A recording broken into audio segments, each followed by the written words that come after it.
And thanks for joining us here at 11. I'm John Adams. Tonight, parks officials in Salem are warning people to keep an eye out at Riverside Park.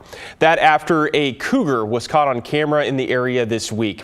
Alma McCarty is joining us now with what wildlife experts and city staff are saying about these sightings. Alma. Yeah, well, John, for people frequenting Minto Brown Island Park on the Willamette, you might want to stay out or stay on high alert during dusk and dawn. That's when cougars are most active. It's along the Willamette River and it's a wildlife area. As the sun sets in Salem's largest park. So them moving along the river corridor wouldn't be uncommon. Parks and Recreation staff urge visitors to be mindful after confirmed sightings and photo evidence of at least one cougar in the area. Trail cameras not far from the maintenance shed show the big cat in the park just this week. Their primary game species is deer. So when deer are moving in the area, the cats will probably be on the move as well. That's Matt Johnston, field supervisor for Salem's Parks Department, part of the team keeping an eye on the situation alongside ODFW. It seems to be coming off of active deer trails. We hang cameras in areas where we're seeing high deer activity or a recent sighting. Wildlife experts recommend you hike with a group, keep your dog on a leash, carry bear spray or an air horn, and stay on maintained trails. If you encounter one, I would say, just stay calm, try to avoid the area, back out of the area if it's at a distance.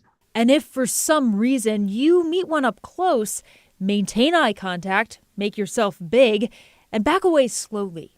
Minto Brown Park is closed after dark, and that's when officials say most of the sightings have occurred.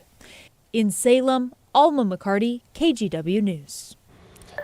An internal investigation into the sexual misconduct scandal in the St. Helens School District is underway. Today, district officials said they want to find out who knew what and when. The investigation will be led by Dave Novotny, a former school superintendent. He'll do a deep dive, conducting interviews, reviewing documents, text messages, and emails before issuing a report within 45 to 60 days. That final report will be made public. I think it's important for our community to know that and to be able to see the details to the extent that we legally can put them in there. The internal investigation will run parallel to the ongoing criminal investigation into two teachers and the high school principal. Choir teacher Eric Stearns and a retired math teacher Mark Collins were both arrested on charges of sexually abusing students for years. Principal Catherine Wagner also faces charges for her role in the scandal. She allegedly failed in her duty as a mandatory reporter by not forwarding reports of sexual abuse. All three have pleaded not guilty.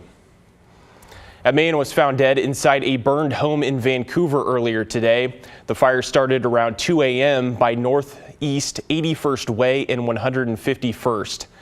Once firefighters got a handle on the flames, they found a man unconscious inside who was not breathing. Unfortunately, medics were not able to save him. The cause of the fire is under investigation. Well, to get you caught up on tonight's other headlines, a retail theft mission this week in Portland targeted businesses in downtown Portland and the Pearl that have dealt with chronic shoplifting. On Wednesday, police arrested 11 people suspected of stealing and recovered more than $2,000 in stolen merchandise. Police say they'll be working with the DA's office to make sure suspects are prosecuted. The Port of Portland announced it has a deal in place for Harbor Industrial to take over operations at Terminal 6. That's the only place in Oregon that handles international shipping containers. However, the deal depends on getting $25 million from the state to help fix the terminal and cover some other costs. Governor Kotek's latest budget proposal includes support for these funds. Agreement details will still be worked out and finalized over the next 6 months. Earlier this year, the port said it may have to shut down container service due to financial issues. Oregon regulators have approved construction of a giant solar power plant in Morrow County. That's according to our news partner, the Portland Business Journal. The plan is to break ground on the project in 2026. The plant could produce enough electricity in a year to match the use of nearly 300,000 homes. You can read more about this on the Portland Business Journal's website. A semiconductor company with a factory in Gresham is the first tech company to pause its federal CHIPS application. Microchip Technology says it needs to wait until a newly appointed CEO better understands the business. Pat Doris reports on how this could impact the local branch. The world of semiconductor chips is notoriously volatile.